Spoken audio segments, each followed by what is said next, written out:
hearts and opened your approaches to a different worldview, a different way of tackling things.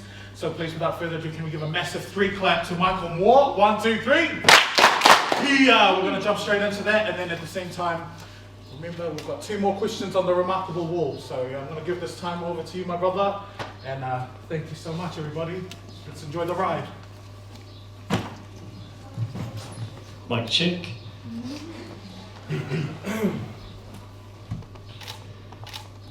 Okay, today I'm going to ask a lot of you. So just be prepared for that. But anything I ask you to do, I'm very willing to do myself. I'm going to put my heart on the line, and I hope that we can all do that too.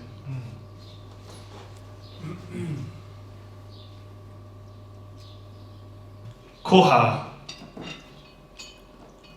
Ko to give, ha breath. Koha, to give breath, to give life force. Rangi Nui Sky Father. Koha. In a single breath, I take the sky into my lungs and carry clouds into my veins until a blueprint of my bloodline maps a course on my skin. A rut of trenches that run beneath the colony in my collagen. In a single breath I drift from this urban myth back to my origin. For out there, they will try to tell you that my whakapapa is a broken home, is poverty, criminality, theft, and violence, not love, royalty, and pure divine guidance. My whakapapa is love, royalty, and pure divine guidance. Say it with me. Our whakapapa is love, royalty, and pure divine guidance. I can't hear you. Our whakapapa is love. Say it with me, y'all. Our whakapapa is love, royalty, and pure divine guidance. Koha. To press our nose against the sky is to elude mortal bonds. To press our nose against each other is to infuse mortal bonds in a single breath. Alright, as an Indigenous storyteller, I was once told that we listen with 6 ears. The ears of our ears, the ears of our head, the ears of our heart, and the ears of our stomach. So, very quickly, I want us all to gently massage the ear with a nice William Wairua rotation.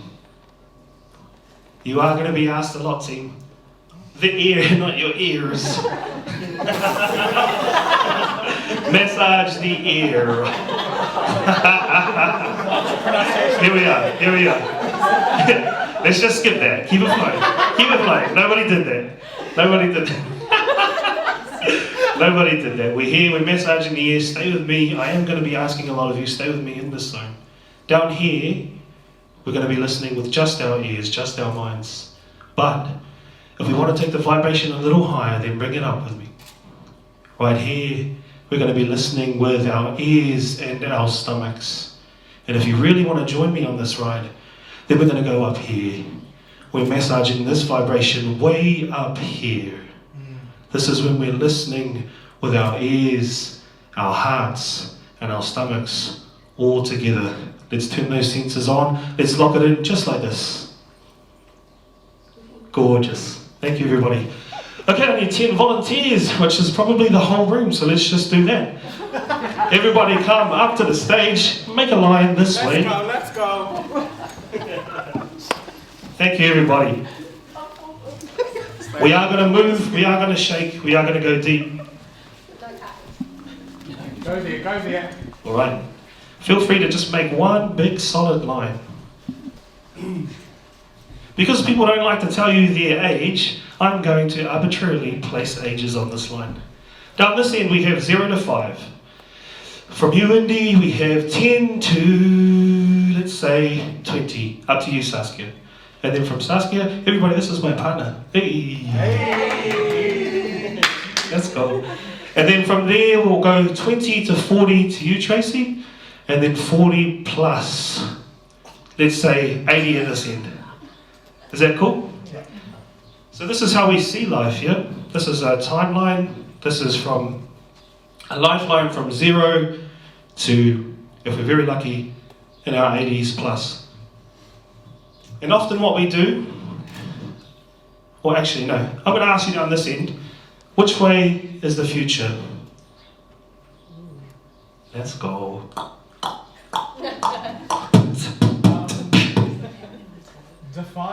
Define future.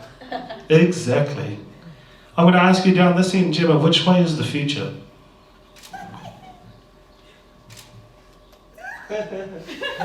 Nice. It's actually a harder question than we think though, right?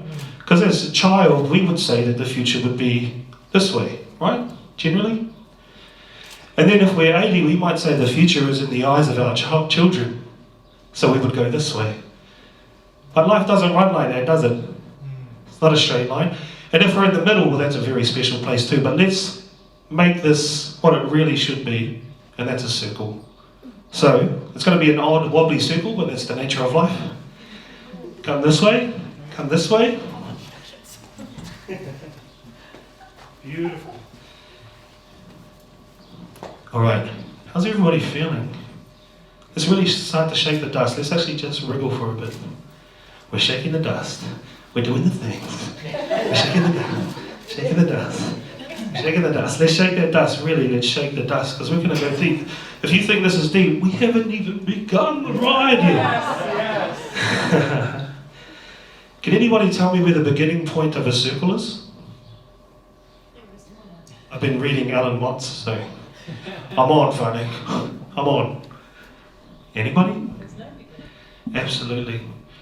The beginning of a circle is anywhere on the circumference. But for the purpose of today, we're going to do it with a young adult, which is here. And the beauty of being the young adult is that you are as close as you will ever be to the magic of your childhood. Any one of you, at any point in this lifeline, in this circle, can light up the whole life loop. Did I write life loops? Yeah. Any one of you. But today it's going to be the young adult. And how do we do that? How do we get this person or this phase in our lives to light up the rest? How do we do that? Well, that begins with a little thing called inside. Let's go. Everybody give yourselves a hand and take a seat. Thank you for joining me. And you're going to sit in your seat and think that you can relax, but you can't. There's going to be a lot more moving. Rock bottom. This story is called The Bus, the Chalk, and the Heart. In a roundabout way, my daughter, she taught me that I need to get up and move. And I need to share my stories. Why? Well, she said, Dad, your stories will help other people to move. In fact, a good story should do that. It should move people. It should make them want to move, to be shifted. And the way she presented this to me was through a very powerful whakatauki in Māori, and she wrote it on my whiteboard next to my bill so that I wouldn't miss it. She had come in at night and saw that I was wearing my sleep apnea mask, and it really rocked her world. She did not enjoy that. And so she wrote this on the board. Tama tū, tama ora, tama noho, tama mati. Does anybody know this whakatauki? It's a powerful whakatauki. Tama tū, tama ora, the boy who stands lives. Tama noho, tama mati, the boy who sits does not. 10 years old, putting that on her dad. Kaboom. It was massive.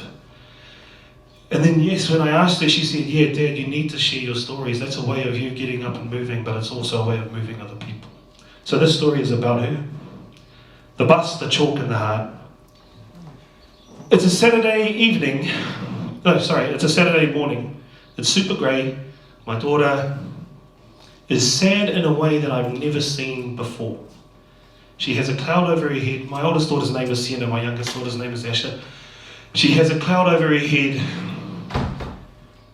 That is a cloud that you don't usually see over a child's head.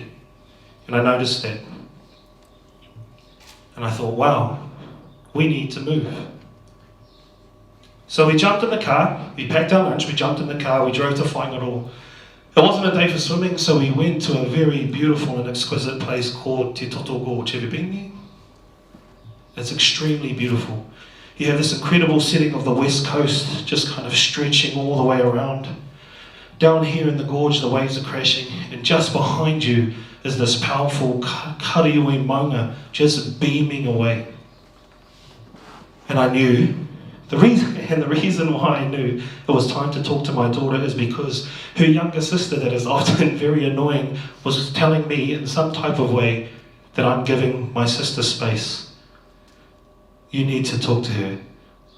So there, atop that maunga, we wānanga into our feelings, and we did that on a magic school bus ride. Does everyone remember the magic school bus?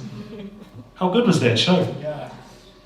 And so we shrunk our bus down, we went into a visualization, we shrunk our bus down, we jumped inside, and we started in Dad's gnarly toes. We went inside the body, we were a microscopic bus that had somehow gone through the pores of my feet and into where my toe talons exist. And where their toes exist. And we're visualizing and we're exploring the foot. And then we come up to the knees and we're exploring the knees. And inside the knee I say, my knees are pretty dry, let's hang our heads outside this bus and spit so Dad can have a little bit of fluid in his knees. Feel free to laugh, that's funny as. I'll be working on that forever. No laugh. Sweet. Yeah, top crowd. And then we came up to the stomach, and by now my oldest daughter is visibly struggling because she knows where this is going. We go from the stomach into the chest. Ha ki roto. Ha ki waho. 3, 2, 1. We're there.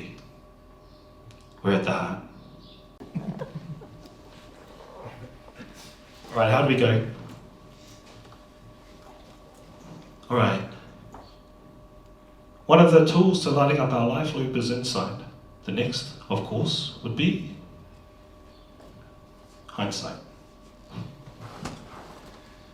A rite of passage, boys to men.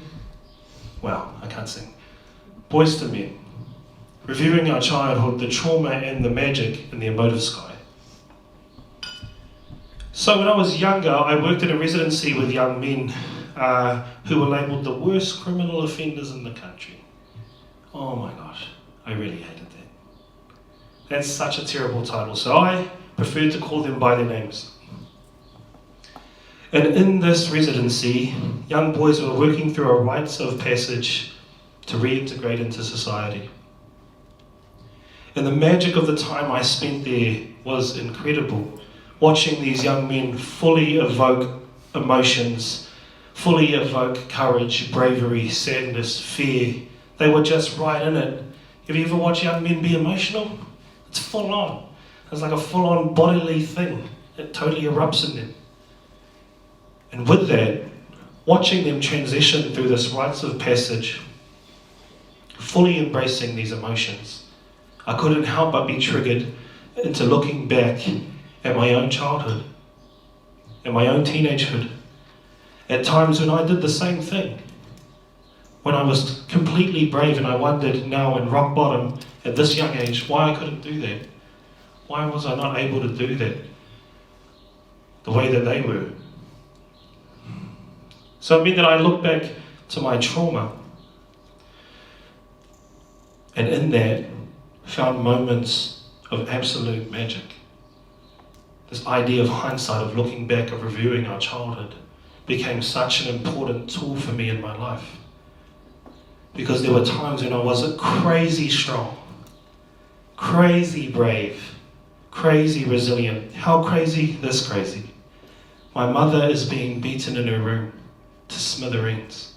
Broken nose, broken ribs, blood smeared across the wall, hands cut open.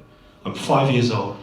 I'm standing at the doorway and I'm asking myself, do I go in there to save her? And in that same moment, I say, yes, a bravery and courage so pure and powerful. I go back to that memory, not for the trauma, but for that moment where I was like, mana, completely. That is the gold of reviewing our childhood. There are moments in our childhood that are absolute gold, absolute gems, when we embodied an emotion in a way that we struggle to do now. Hindsight. And this is what those young men were teaching me, working in that residence. The beauty of hindsight, how to deeply and fully engage my emotions. Those young boys. Those young boys. The homies, the G's, the gangsters, the thugs. I promise you, it's okay to love and be loved. You, with your turmoil, your scars, your lacerations, not of thigh or wrist, but of feet and standing, of breath and breathing, of tempers, temptation, you, who arrived as boys knocking at the skin of yourselves, knock, knock, who's there, man, man, who, just man, you, who believed you were descendants of your parents' flaws, who carved mask persona into cell walls and dairy doors as if to say the child that never was is no more. I live by my street name. Nomadic riding on urban drifts, unfamiliar brownness through the plasticness. You, the poor, and sometimes the rich, know that I never read your files. I met you behind ribcage gates when you said I was welcome to listen to your symphony, beating, beaten, beats unique to a life humbled by defeat, repair, repeat, a cyclic history cultivated in struggle. You, clad with ceramic muscle compacted from broken foundations and circular rotations, overcome by hustle or become the ride, Sam. When we arrived at the foot of your house, the outcome of an affluent upbringing of wealth, I felt ignorant perceptions ring my sensibilities. Words crash behind enamel walls like rich kid problems don't exist at all. But your suffering, your dread, red, even in the scuff of your Nike sandal on approach, as this palace of perfection stared down on your misfortune like a criminal inspection, like a father vicariously expecting to see his dreams of perfection in you, Nate. The first time you had money in a shop was also the first time you got kicked out. Was also the first time you invited me inward, told me your parents had been drinking for days, your little sister was starving, so you stole bread, opened a space inside your red threads and said, look, see my cracks, brother, I see all your cracks. They magnify as if staring into a bottomless chasm. They echo the irregular spasms of weary heart patterns, too old for your soul, too heavy for your bones. I see it in the way you dip and slide your step. I see it kill the aged bones in your fingers, the crooked finger rip, things you will never fully understand. There is so much more you could be doing with your hands, young boys. The protection of self is not found in becoming a weapon. Your manhood is not found in multiple young girl undressing. It starts with doors fixed into the cracks of you, built from hope and faith as we collaborate. See, my job, my passion is to build skyscrapers inside those doors, so that when the man in you arrives, he can reside on the top floor, on the surface of your face, where your potential resides. Breathe, young boys. Stand, young boys, because I want you to run. I want you to run like a minefield of neurons bursting into reaching arms, fingers splayed, the moment before they steal their dreams from an arrow piercing that finally strikes the moon. Be more than a man. Make sure you're a good one. Who steps in the dusty promises self-esteem into the air, smouldering enough to smoke out ego's breath as misguided perceptions of masculinity take their hooks out of your chest. Be free, be free, be free of the mistakes of all the men before you. Be better than a sedentary pair of legs. Run, I said. Like your skin replied mountain echoes from the inside. Man, man, man, man. Stand, step, walk, run. Your slate is clean. Your time here is done. Rites of passage. The next step, if you've left some room up above your tree, is the emotive sky. In this space, I want you to pick or write down 5 emotions that are relevant to you as a person. 5 emotions that you often go to: the good, the bad, the ugly. And I also want you to look at ways of being. And what I mean by that is not so much an emotion, but let's say something like courageous, determined, resilient, and write 5 of those as well.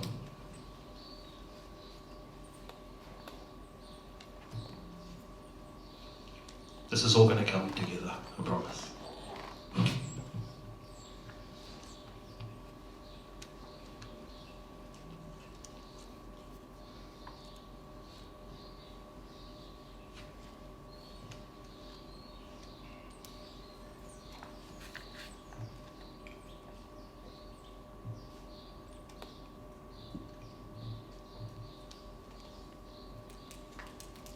How are we going?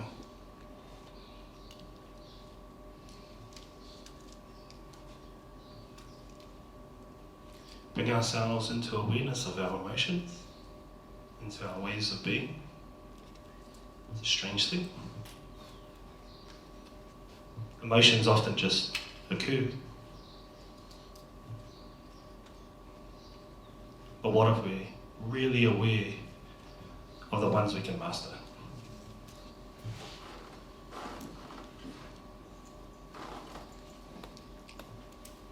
How do we go? 5 ways of being? 5 emotions?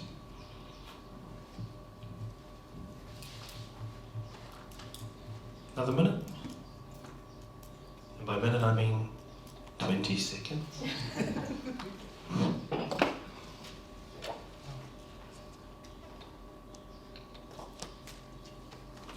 Wonderful. Like I said at the beginning, I'm going to ask a lot of you, and we're going to keep chugging along. Let's just get a real quick check-in. Where's everybody at right now in terms of listening and feeling and hearing? Are we here? Down low? Ears only? Who's in their stomachs as well? Whose heart's on? Gorgeous. Obviously, you can't have hindsight without foresight, or insight without both of those things. So our next thing is foresight. And I see foresight in a completely different way to most. I don't see foresight as looking forward into some kind of anxious, ambiguous thing that lives in the future that doesn't exist. I see foresight as a way of enhancing the light that we have here and now. And when we enhance that light, the things we can see in the present become so much more layered. We begin to truly understand people when our light's on, when we become our own lighthouse. And when the heart speaks, this is the true nature of why I feel like I'm here today. I want to evoke you to try and make your heart speak. Too long unsung, this troubled tongue slipped like nightshade from behind the sun, sip the dark matter. On lip stars gather, held by tongue, like lung does breath, like heart-ribbed chest, like bird in nest, not man in cell though. He must make the black room matter. We must make the black room matter. We must make this black room matter. The black room matters. The black matter is alive. The black matter lives where sacred is the solitude expanding like galaxies inside our mouths. When asked about the face of God, an astronaut once said she was a black woman. Now use tongue to profess. Blow out bated breath. Stretch beyond bird wings. Bird nest your winged words. We are all held. But are you man in cell or star in night sky? Untroubled is the tongue who knows the difference. Unburdened is the being who is fighting nebula inside mother's hands, who wriggles not to escape, but to mature to freedom. Like breath from lung, like word from tongue, like man from cell, like bird from nest, like love from the heart. How do we go with it? Feeling we're in our stomachs? Me too, I'm pretty hungry. What I'm saying is, this is the truer nature of foresight to me. When we turn our hearts on, when we let them speak, they allow me to see the plights of other ways of being, of other walks of life, with my light on. They make the world far more engaging because I tend to meet people who have their light on as well. My man. That's what it takes, right?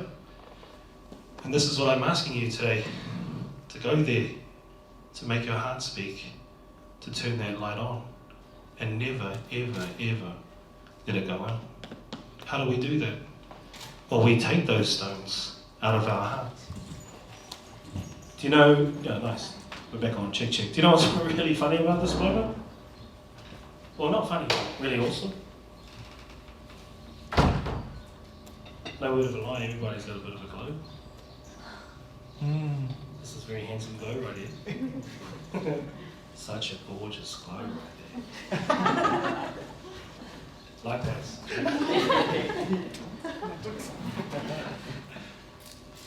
Cool, did everybody get something? Awesome. So now we're going to take our own little journey in the Magic School Bus to our hearts. I call this part chalk pens on paper hearts. Your pen becomes the chalk, the paper becomes your heart. This is the word bank. So, you'll have some words up here. You'll have some words down here. Between the sky and the earth is where we live.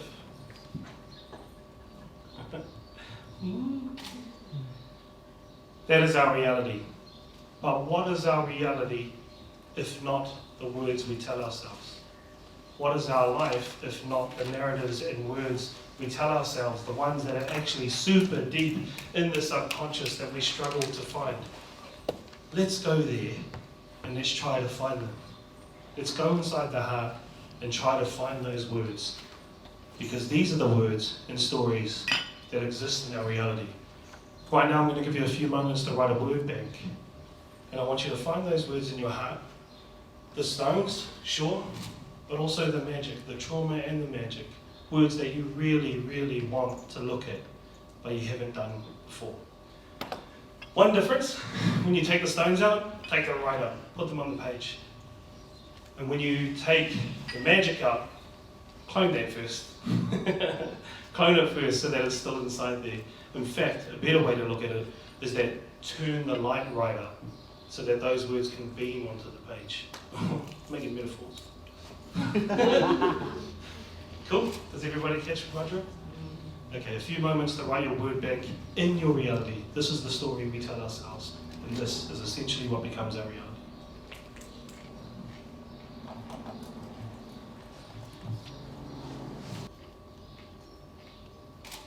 Okay, new page. So hold on to that. On this new page, I want you to do a very funny thing. This is called word combinations, and this is where we begin to write our own stories. In fact, this is where we create our own metaphors here and now that exist outside our rock bottom. Right now, we are going to create a new perspective, a new way of seeing, and a way of jumping outside rock bottom if we're there. And if we're not there, well then it's a new perspective, and this is a very key thing. At the top of that new page, I want you to do a very cool trick. We're going to take one word from the tree, we're going to take one word from the sky, and we're going to take one word from the earth and mash them together to make our very own unique metaphors. Let's make some noise for our metaphors. Let's go. Okay. So it could look like this. My mum is a loving, glowing sun. What? Yes. My childhood was a place of resilience that stood like an ominous tree. What? This is how easy it is. We've just turned our light on. We're way outside where we were before. We're making our own metaphors. We're all poets and writers, and I love it. So at the top of that page, I just want you to do that. One word from the tree, link it to one word in the sky, and link it to one word in the dirt. And the reason we buried those words in the dirt from outside is so that they can be more than what we see, and they can grow into our reality as newborn metaphors and ways of being.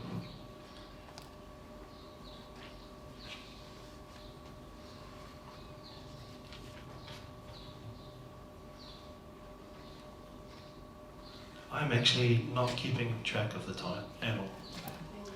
What is time? 20 minutes, thank you.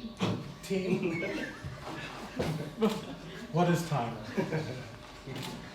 That's a different word. Alright.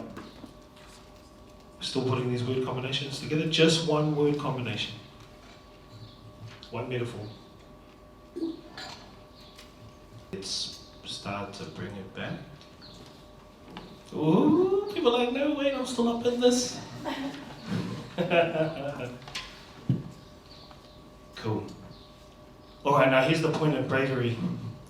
Whose light is on so much that they're willing to hard speak right here and right now? Anybody?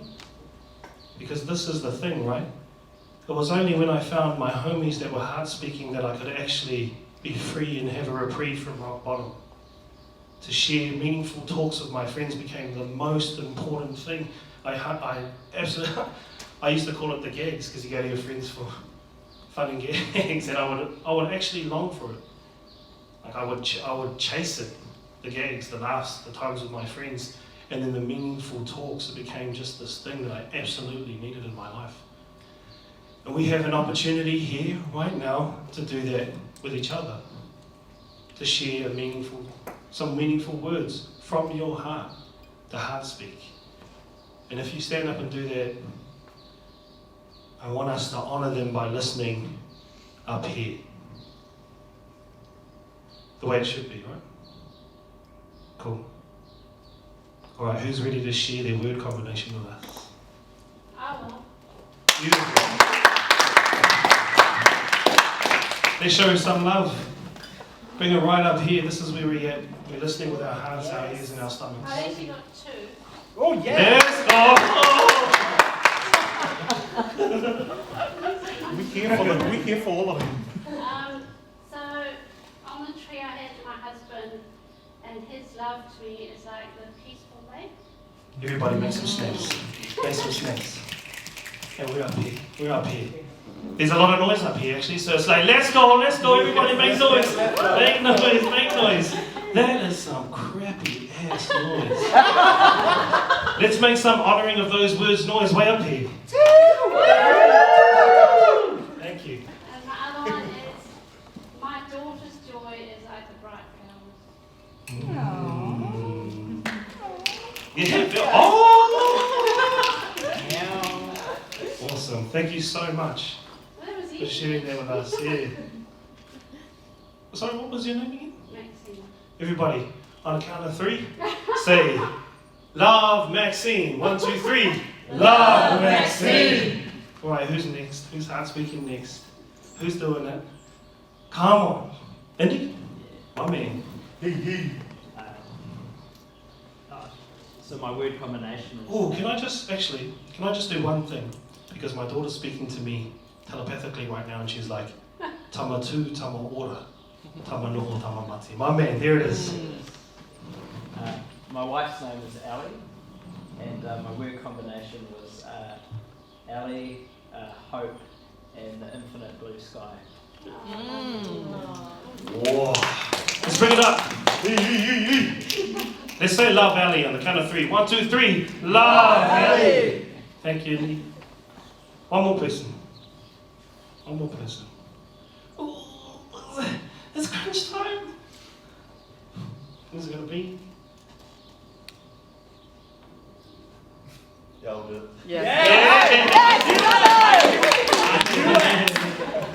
Yeah, tama tu, tama ora. Yo.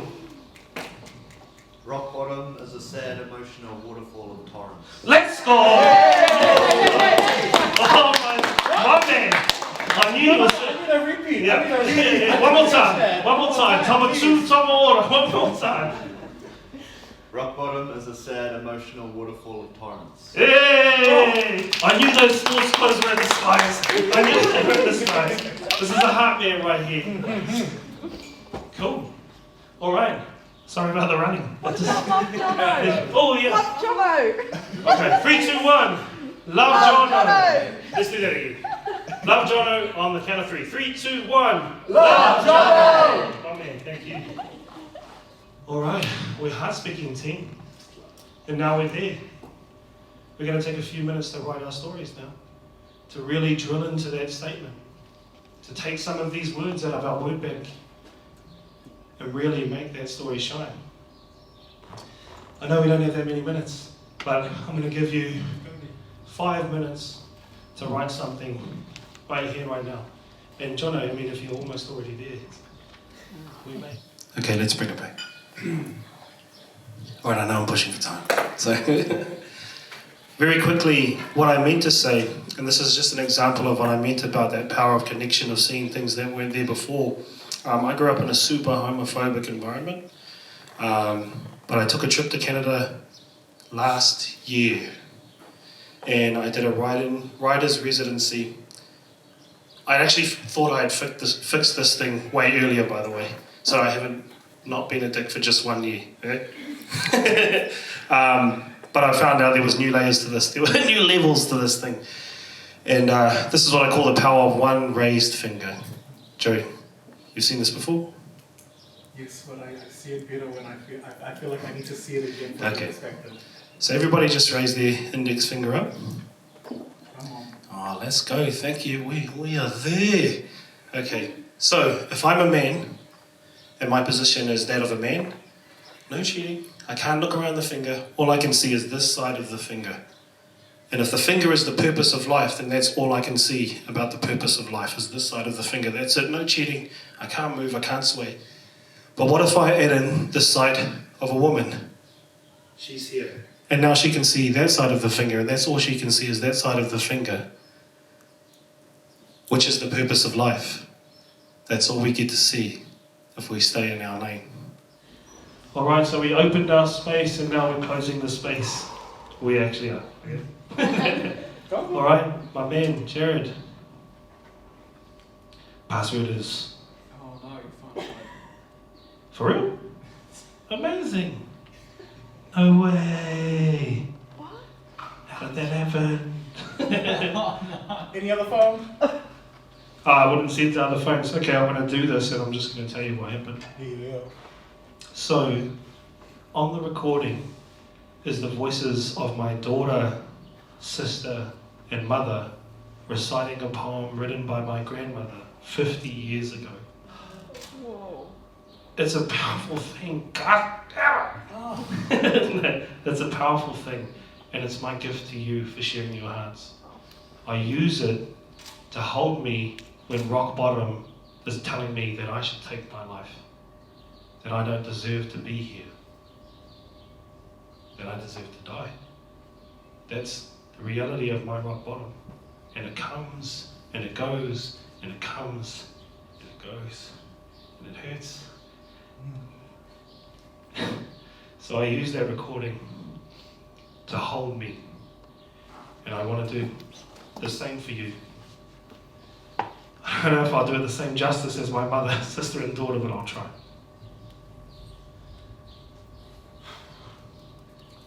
I do not ask for love from you, but only kindness. For I have drunk of passion's cup and found no happiness.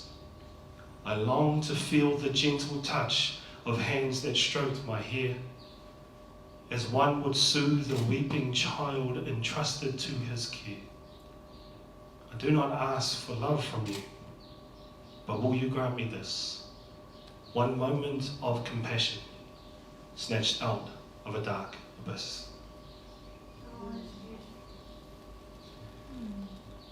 Somehow my Nana knew 50 years earlier that poem would make its way to me and teach me the very two things that I needed to treat myself well, to treat others well. The two tools of love are kindness and compassion. And the best way we can direct that kindness and compassion is back in ourselves and allow it to generate outwards.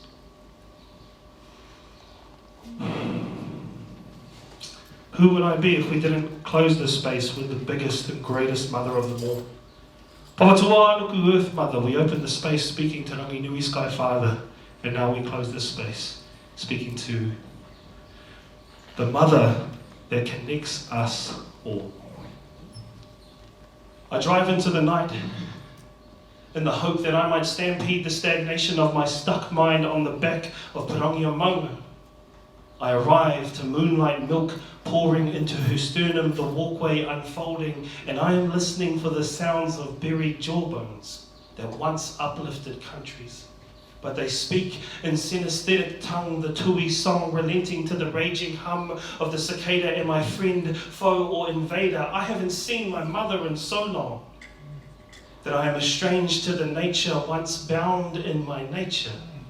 Forgotten that I am born of soil womb too, consumed by the rock-faced toxicity of foreign forefathers. So I dig deep into her puku to where a seat converges on a pile of cornerstones, a birthplace where a seat converges on a pile of cornerstones. There I sit alone with my brother, and he tells me that neither the detective or the coroner be more graceful with the summary of his death, but that we as people be more graceful with our lives. There he motions to the trees, like breathe, for tomorrow will gift you, another day.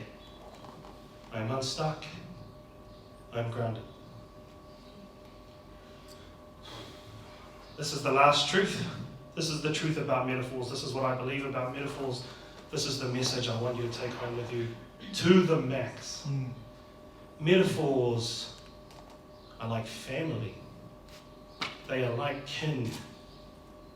And when we see them, they just want to tell us good things. The sun in its most perfect state, if it could speak, would say one very special thing. Our emotions, when they mature to their perfect state, would say one very special thing. Our memories would say one very special thing. The grass, the sun, the trees, the sea, the rain, if it could speak, if it had a voice and it was in its absolute perfect state, if those things could speak, they had a voice in their absolute perfect state, they would say one thing and one thing only. To live. Quick show of hands. Where are we listening from right now? I love you all. Aroha nui ki a koutou katoa. Nō reira, tēnā koutou, tēnā koutou, tēnā koutou katoa.